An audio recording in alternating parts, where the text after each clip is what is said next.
Ladies and gentlemen, people of the world, it is now come time to craft us up another God Roll, baby. And today, the weapon that we're going to be crafting the God Roll variant of is going to be none other than the Psy-Ops sniper rifle, the Thoughtless. As you can see, I'm holding it in my hand right about now. This thing has quite the juicy perk pool.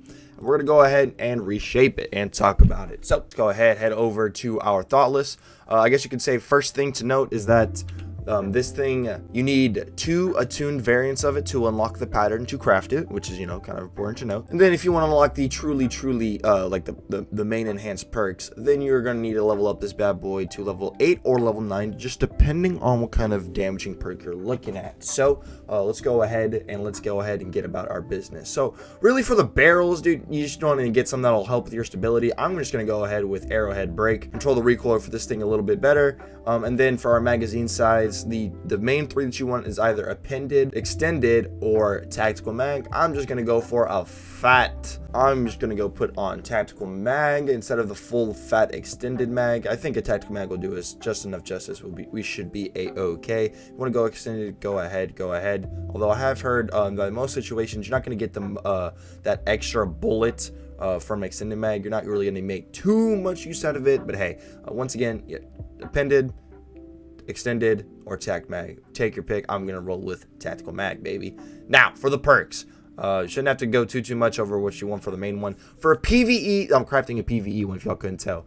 Yeah, enhanced overload, enhanced overflow. Give me that juicy ice cream, baby. So, focus fury or firing line. Which one of these do you want for your damage? Okay, focus fury is better if you are by yourself trying to do the deeps. Firing line is better if you have two or more fire team members near you doing deeps. They're about 20%. I think firing line is about like a 20% precision damage buff, and then I want to say focus fury is about a like 25%. Now, one thing about focus fury that I do like is that while it says that the perk is goes away whenever this weapon is stowed, that is false. I have plenty of times used this had Focus Fury active, then hop swap to my auto-loading rocket launcher, and then swap back to Thoughtless after shooting it, and Focus Fury is 1000% still going. It is still up. Focus Fury has a very generous uptime and is overall really good for some deeps. If you are doing like solo content, you want to do like some high-end like solo nightfalls, something like that, highly recommend going Focus Fury over firing line, just because you'll have Focus Fury active way more solo than firing line, because you need allies to activate firing line. Now, however, let's say that the boss or you're standing far back with your teammate, sniping out some enemies or whatever. I don't know what you're doing. Then firing line will be better. It's really a personal preference what you're going for. I'm just gonna go ahead and roll on Focus Fury. Fuck with me, run me my smoke. I'm also just gonna go ahead and put on an adaptive frame. I'd assume the range adapted frame or the stability would probably be the ones that you'd want for PvE. The only thing about the stability one, bro, is that it hurts. Is just like this thing only has 56 range. Honestly, I always put that puppy up at 56 versus the adaptive stability. That's kind of why we have arrowhead break is for stability, and then we'll have the adaptive range frame for a little bit of extra range. Still don't have any mementos, but yeah. So look at this. 20 resin alloys, that's cheap. 12 enhancement cores, that's whatever. Yeah, 4,000 neutral elements. What? 4,000? All my nachos, dude. 2 ascendant alloys, 70 energetic, and 70 ruinous. Let's go ahead, craft this bad boy up. Bing! I love crafting up new God rolls. It's such a good feeling, dude. Let's go ahead, relock it. And here we have our PvE Thoughtless. Now, also, if you guys didn't know, you can actually come down here, and this is actually like a shooting range that you can do. You can come down here, shoot, reload, and then you see there I get all my ammo back. Go ahead, reload this bad boy. So if we were to get overflow, we would send this puppy up to about 10 in the mag. If we had extended and we had overflow, I believe that it would send the mag to 11 with overflow, which is pretty nice. All right, so if we go ahead, pick up this. Oh, dude, enhanced overflow sends it to 12. That's just with appended. That's not with dude. Wow. So at this point, I believe I would have to, okay. So this is where I guess Focus Fury could be a little bit worse, because at this point I would need to activate. I would need to shoot like six of my shots would need to be precision to get Focus Fury active. That could be a little bit counterintuitive versus firing line. However, we're still gonna roll with it, dude, because I think Focus Fury is a nice ass perk. Okay, so now we have Focus Fury active.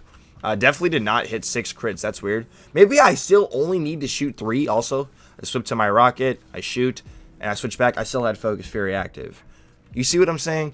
That's why Focus Fury can be dope, bro. You can make use out of it for thought swapping if you're like, dude, for the Hulk fight, you're constantly moving around in there. So, you know, maybe Focus Fury is probably better for the Hulk fight, and then maybe Firing Line is probably better for Caretaker. So the easiest ways to go about getting your red attunements for Thoughtless is easy. You definitely just want to run straight through.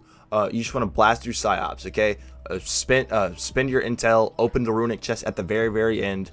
I'm not referring to the runic chest being the main way to get it, but when you open up a runic chest, you get this thing called umbral energy, and what that umbral energy can be used for is if you come over here to the war table and you complete week 2 Operation Cerberus, then you're able to come over here to the war table and you're able to unlock weapon decoding clearance. What that means is if you have some umbral engrams on you, you can just come over here, and then as long as you have the risen umbral energy, you are able to just decode the umbral straight into these weapons. It took me about, I want to say, 6 umbrals, and I was able to get 2 red attunements for the Thoughtless to drop. Had to run quite a bit of psyops though, just for the risen umbral energy. So just keep that in mind. That's definitely where I would start. If you have literally not gotten a single Thoughtless to drop for you at all, I would definitely start with just hitting up the psyops and just running them, open up the runic chest, getting your risen umbral energy, coming over here and just using up your umbrals to just get Thoughtlesses to drop until you get the 2 red ones. Now, once you actually unlock the pattern and you get the weapon crafted, the way I recommend about leveling this thing up, instead of going about like the Surochi throwaway or the Scorn way and killing a bunch of enemies and adds, that takes a long time. Think about it. You get about a max of like 18 reserves when you rally, 18 total bullets, and then you use all of them. Let's say you kill about 16 adds because, you know, you missed some shots or whatever. You'll be at about like 10% of a level.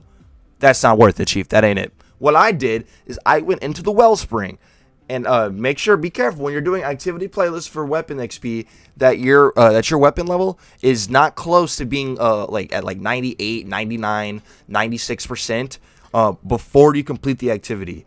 If you do that, you just waste XP. I made a whole video on this earlier, like going over this more in detail, but basically you just go into the Wellspring. If your Thoughtless is at like 50%, get some kills with it, get like just like 70%, you'll easily get the rest of the 30% when you complete the Wellspring. When you go back into another one, just use it to your heart's desires. You won't get the weapon level for the next run, but it should get you a nice fat chunk. Basically, you want to get it to where you're getting a weapon level every 2 Wellsprings, and once you get it to weapon level 9, you unlock enhanced firing line. You unlock enhanced focus fury, I want to say level 8, and that's really the only the main 2 perks that you're looking for PvE damage, because those gives you bonus precision damage, and then enhanced overflow you'll unlock before you unlock either enhanced focus fury or enhanced firing line. Other than that, though, guys, that is going to wrap up the video. Go ahead, get to work, get you this beautiful, beautiful Thoughtless. This thing is going to be great for damaging in the future if you don't have an Izzy's or you want to use a different exotic for, day 1 contest mode rating and you need to put up some deeps. This could definitely be useful in there, and in just any other type of high-end content where you need to put out some damage from safer range, anything, this thing will be useful. Other than that, though, guys, thank y'all so much for watching. My name's Kree, and we'll see y'all in the next one. Peace out, everybody.